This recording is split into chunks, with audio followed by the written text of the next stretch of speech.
আসসালামু আলাইকুম প্রিয় দর্শক, আপনাদের সবাইকে শুভেচ্ছা জানিয়ে শুরু করছি মহিলাঙ্গনের পাক্ষিক পরিবেশনা।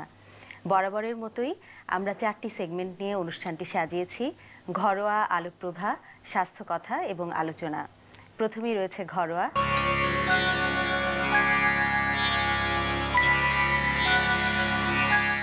ঘরোয়াতে রয়েছেন মুনিরা সুলতানা আপা, আপন ঘরের পরিচালক। আসসালামু আলাইকুম। আজ আমরা একটু কথা বলবো আবহাওয়া পরিবর্তনের সাথে সাথে আমাদের ত্বকেরও বিভিন্ন ধরনের পরিবর্তন এবং কিছু ক্ষয়ক্ষতিও হয় আর কি। যেমন গরমের সময় দেখি যে স্কিন আরো তৈলাক্ত হয়ে গেল, ঠান্ডা বা শুষ্ক সময়ে দেখি যে বেশি ড্রাই হয়ে যায়, আবার ফেটেও যায়। বিশেষ করে পা ফাটাটা একটি সবচেয়ে বিরক্তিকর অভিজ্ঞতা প্রত্যেকের জন্য যাদের ড্রাই স্কিন। তো সেই ক্ষেত্রে এই ধরনের ক্র্যাকের যত্নগুলো কিভাবে নেওয়া যায়? পা ফাটা বা স্কিন ড্রাই হয়ে যাওয়া, এটা ড্রাই ওয়েদারে এটা খুবই বড় সমস্যা। তো সেই ক্ষেত্রে প্রথমে আমরা যেটা করব যে ঘরোয়া ভাবে একদম নিজস্ব একটা পরিচর্যার মাধ্যমে আমরা এই সমস্যার থেকে কিছুটা হলেও পরিত্রাণ পেতে পারি। যেটা প্রথমে যে সন্ধ্যাবেলা আমরা অফিস থেকে বাসায় ফিরে বা কাজ শেষে অনেক সময় আমরা সন্ধ্যার পরে টিভি দেখি, এই সময় আমরা কি করতে পারি যে একটা গামলাতে কুসুম গরম পানি, তার মধ্যে একটু লবণ দিয়ে পাটাকে 15 মিনিট পা ভিজিয়ে একটু রিল্যাক্স বসতে পারি। আচ্ছা, তো এতে কি হবে, আমার সারাদিনের ক্লান্তিটাও দূর হবে, পায়ের জমে থাকা আলগা যে ময়লাগুলি সেগুলিও পরিষ্কার হবে, বা পায়ে কোনো ক্ষত থাকলেও সেটাতেও কিছুটা হলেও পরিত্রাণ পাওয়া যায়। ফুট স্ক্রাব ঘরোয়া পদ্ধতিতে, খুবই সহজ ঘরোয়া পদ্ধতিতে কি করা যায় বা কি রকম? হ্যাঁ, এটা ফুট স্ক্রাব অবশ্যই করা যায়। এটা সপ্তাহে 2 দিন ব্যবহার করলে পায়ের জন্য, পায়ের চামড়ার জন্য খুবই ভালো। যেটা একদম ঘরোয়া পদ্ধতিতে আমরা ব্যবহার করি টক দই আর চালের গুঁড়ি। চালটা যদি আধা ভাঙা করে নিয়ে একটু দানা দানা থাকে, এটা টক দইয়ের সঙ্গে মিশিয়ে পায়ে লাগিয়ে 5 মিনিট মতন একটু হাত দিয়ে আঙ্গুলের মাথা দিয়ে ভালো করে একটু ঘষে ঘষে ময়লাগুলি পরিষ্কার করি বা পায়ে কিছুক্ষণ রাখতে পারি, তাহলে এটা ফুট স্ক্রাব হিসাবে খুব ভালো কাজ করে। এটা বোধহয় আরেকটু রিপিট করা দরকার দর্শকদের জন্য, যে আসলে চালের গুঁড়োটা মসৃণ বা মিহিন কোনোভাবেই হতে পারবে না, খসখসে হবে না, স্ক্রাবটাই হচ্ছে খসখসে একটা জিনিস। চালের গুঁড়িটা আধা ভাঙা হতে হবে, আধা ভাঙা, তার সঙ্গে টক দই। পরিমাণটা এরকম হবে, যদি আমি 1 টেবিল চামচ চালের গুঁড়ি নেই, তাতে যেন আমার 2 টেবিল চামচ টক দই থাকে। এই পরিমাণ একটুখানি পেস্ট করে নিয়ে হাতে একটু ভালো করে মিশিয়ে পায়ে লাগিয়ে 5 মিনিট পরে এটা হালকা আঙ্গুলের মাথা দিয়ে ঘষে যদি পরিষ্কার করতে পারি, তাহলে এটা খুব ভালো স্ক্রাবের কাজ করে। আবার পাটাও খুব ভালো পরিষ্কার হয়, পায়ের মরা চামড়াগুলি পরিষ্কার হয়ে যায়। আচ্ছা, ফুট প্যাক তো আছে কিছু ফেস প্যাকের মতো, বা তো সেই ক্ষেত্রে ফুট প্যাকটা ঘরোয়া পদ্ধতিতে কিভাবে বানাতে পারি আমরা? 1 চা চামচ নারিকেলের তেল নেই, তার মধ্যে 2 চা চামচ বেসন আর মিল্ক, আমরা যেটা দুধ ঘরে জাল দিই সেই দুধটা, ওর সঙ্গে পানির বদলে দুধটা দিয়ে একটা পেস্ট করে পায়ে লাগিয়ে 10 থেকে 15 মিনিট রাখার পরে যদি পা ধুয়ে ফেলি, তাহলে দেখা যায় যে পা খুবই সুন্দর মসৃণ কোমল হয়ে উঠেছে। আপা, আপনাকে অনেক ধন্যবাদ এই মূল্যবান টিপসগুলো দেওয়ার জন্য। ধন্যবাদ। দর্শক, আশা করি মুনিরা সুলতানা আপার এই ঘরোয়া টুকিটাকিগুলো আপনাদের খুব বেশি কাজে লাগবে, বিশেষ করে এখন আবহাওয়ার যে অবস্থা সেই সময়ে। এখন চলে যাচ্ছি পরবর্তী সেগমেন্ট আলোকপ্রভায়। আলোকপ্রভা নিয়ে আসছে মরিয়ম জামিলা।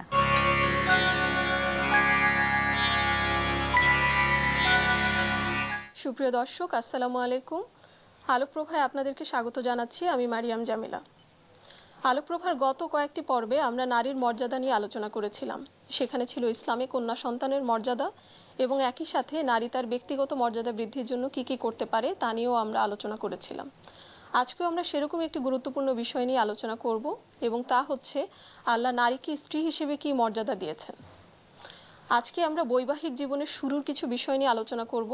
ইনশাআল্লাহ পরবর্তী পর্বগুলোতে আমরা আরো বিস্তারিত আলোচনা করব। প্রথমেই বলে নিচ্ছি, পবিত্র কুরআন শরীফের সূরা আল বাকারার 187 নং আয়াতে আল্লাহ স্পষ্টভাবেই স্বামী এবং স্ত্রীর সম্পর্ককে নির্দেশ করেছেন। তিনি বলেছেন, তারা তোমাদের জন্য পোশাক স্বরূপ এবং তোমরাও তাদের জন্য পোশাক স্বরূপ। আর আমরা কে না জানি যে সুন্দর পোশাক মানুষের মর্যাদা বৃদ্ধি করে। একজন মানুষ যখন সুন্দর, পরিপাটি, পরিচ্ছন্ন এবং নিখুঁত পোশাক পরে থাকবে তখন সেটা তার সামাজিক মর্যাদাকে নির্দেশ করবে।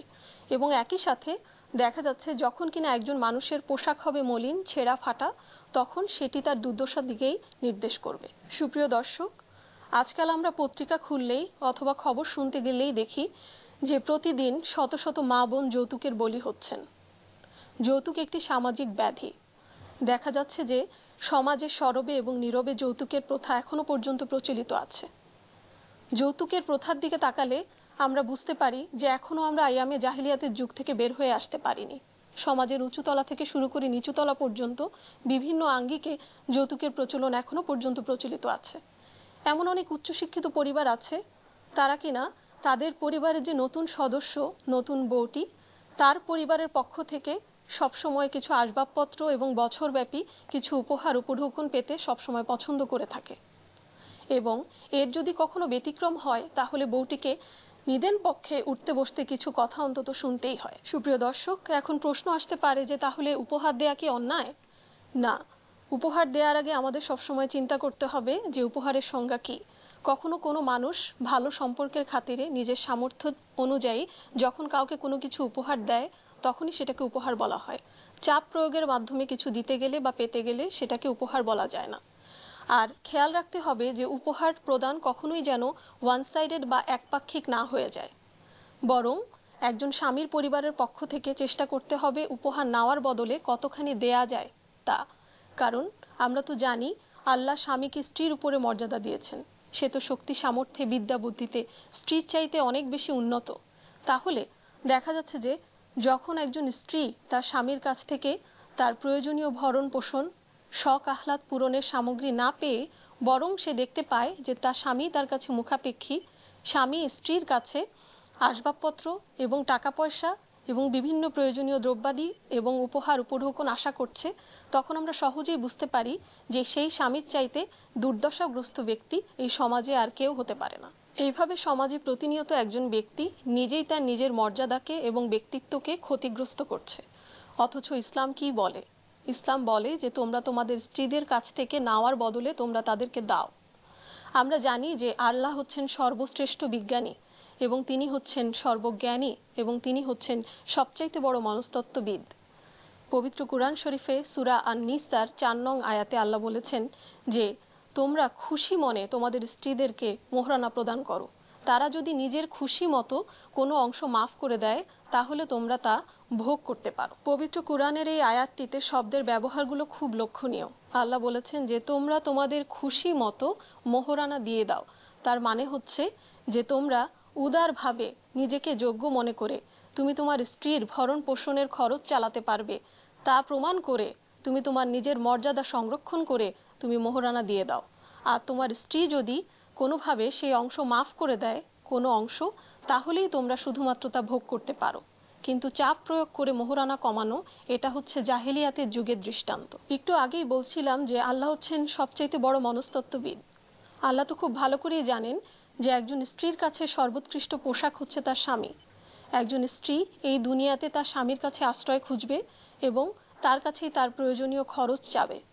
কিন্তু দেখা যাচ্ছে যখন কিনা একজন স্বামী তার প্রয়োজনীয় ভরণ পোষণ জোগাতে পারছে না এবং তাকে বিয়ের শুরুতেই বলে দিচ্ছে যে তুমি মোহরানা মাফ করে দাও অথবা তুমি মোহরানা কিছু অংশ কমিয়ে দাও, এভাবে যখন তার উপরে চাপ প্রয়োগ করা হচ্ছে তখন সে তার নতুন জীবনের শুরুতেই হোঁচট খাচ্ছে। সে বুঝতে পারছে যে এভাবে যে সম্পর্ক শুরু হতে যাচ্ছে সেই সম্পর্কে ভবিষ্যতে সে কতখানি তার স্বামীর উপরে নির্ভর করতে পারবে। এভাবে সে তার স্বামীর প্রতি আস্থা এবং সম্মান হারিয়ে ফেলছে। মোহরের ক্ষেত্রে স্বামীর উপরও কোনো প্রকার চাপ প্রয়োগ করা যাবে না। পবিত্র কুরআন শরীফে সূরা আন-নিসা 24 নং আয়াতে বলা হয়েছে তোমরা মোহরানাকে ফরজ হিসেবে দিয়ে দাও।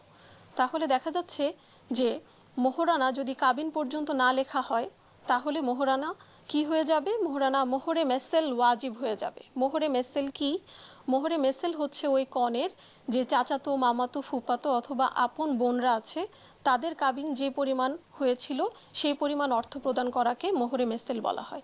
তাহলে দেখা যাচ্ছে যে কোনো অবস্থাতেই মোহরানা বাদ দেয়া যাবে না। সুপ্রিয় দর্শক, আসুন আমরা আমাদের নিজেদের জীবনের এই ভুল ত্রুটিগুলি সংশোধন করে আল্লাহর পছন্দ মাফিক একটি জীবন গড়ে তুলি।